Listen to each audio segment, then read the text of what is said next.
Chapter 10, The Era of Harshvardhan. Terms to learn.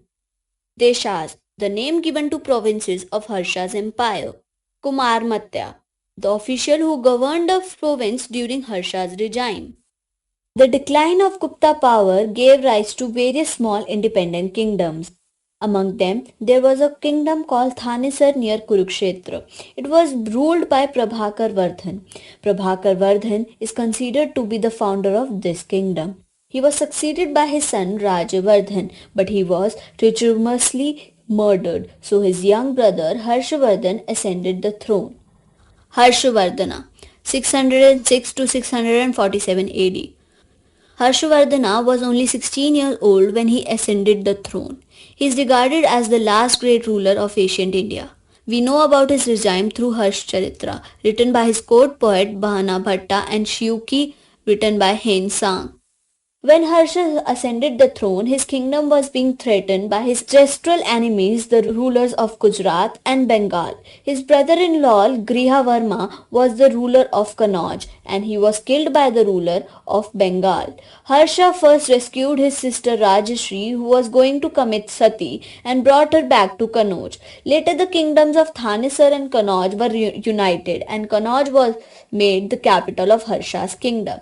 In course of time, Kannauj became a beautiful and prosperous city with large buildings, gardens, and parks. Harsha's main aim was to maintain peace and order and to enlarge his kingdom.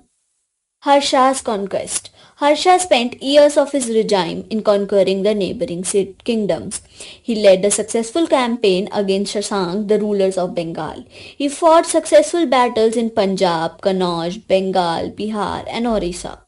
His empire extended from the Himalayas in the north to the Vindhyas in the south, and from Punjab in the west to Bengal and Assam in the east. He could not extend his empire beyond Narmada, as his advance towards the Deccan was checked by Pulkeshin II, the powerful Chalukya king of Vatapati in northern Karnataka. Harshavardhana made friendship with Bhaskar Varman, the king of Khamarpurapa, Assam. Hun Sang has given a vivid description of social, economic, and religious conditions under the rule of Harsha. He spent 15 years in India. He visited several places and collected religious books on Buddhism. He also visited the court of Harsha several times. After reaching China, he wrote the book Shiyuki, or the Records of the Western World, which is a valuable source of information regarding Harsha and his duty. Harsha's administration. Harsha's empire was divided into provinces called the Deshas, and each Deshas was governed by an official called Kumarmatya. The provinces were further subdivided into districts called Pradesh, and each Pradesh was governed by an official called Ayukta. However, the king occupied the most important position. He ruled his empire and the advice and the assistance of the crown prince, ministers, and officials. Harsha was always concerned about the welfare of his people. Harsh himself visited the different parts of the empire in disguise to know the problems of his subject. During his regime, Harsha punishments such as chopping off a limb, nose, or ear, and even death sentence were given for certain crimes. The source of income was tax on land. 1/4 of the income was spent on government, 1/4 on public services, 1/4 to reward the scholars, and 1/4 to help the holymen. Harsha kept a powerful army comprising of infantry, elephants, and cavalry. Social life. During Harsha's regime, the caste system was rigid and the Sudras were ill-treated. The custom of sati was practiced, but there was no purdha system. Hin Sang says that people were honest and led a simple life, and they were generally vegetarian. Women moved out freely in society. The rich lived in big houses made up of bricks, but the poor lived in thatched houses made up of mud. It is said that Harsha's royal kitchen provided food for 1,000 Buddhists and 500. Elementary education was given in temples and monasteries. There were institutions of higher learning at Takshila, Ujjain, Gaya, and Nalanda. King and rich people gave money for the expenditure of these universities.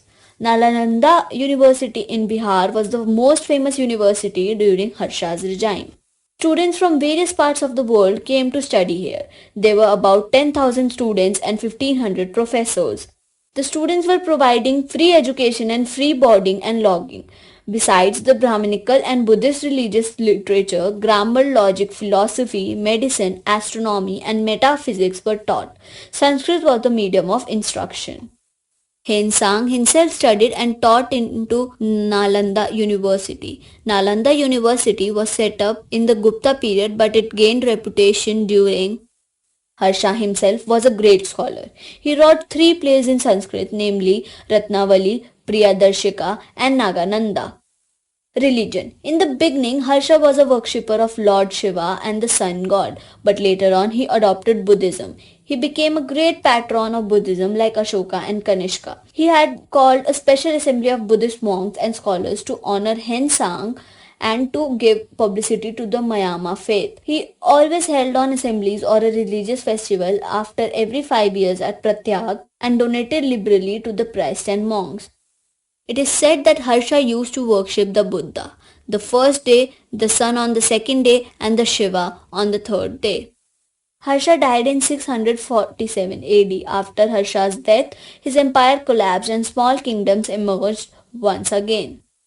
Lesson at a glance. After the decline of Gupta power, various small independent kingdoms arose. Thanesar, ruled by Prabhakar Vardhana, was one of such kingdoms. Prabhakar Vardhana was succeeded by his son Rajavardhana. After his death, his younger brother Harshavardhana ascended the throne.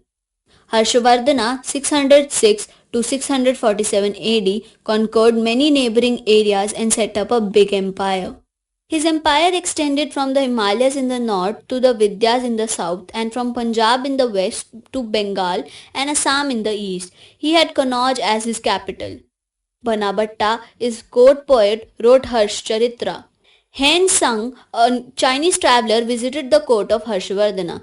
He has given a vivid account of his regime. His empire was divided into provinces governed by Kumarimatyas. The provinces were divided into districts governed by Ayuktas. A university of Nalanda became a famous center of higher learning during his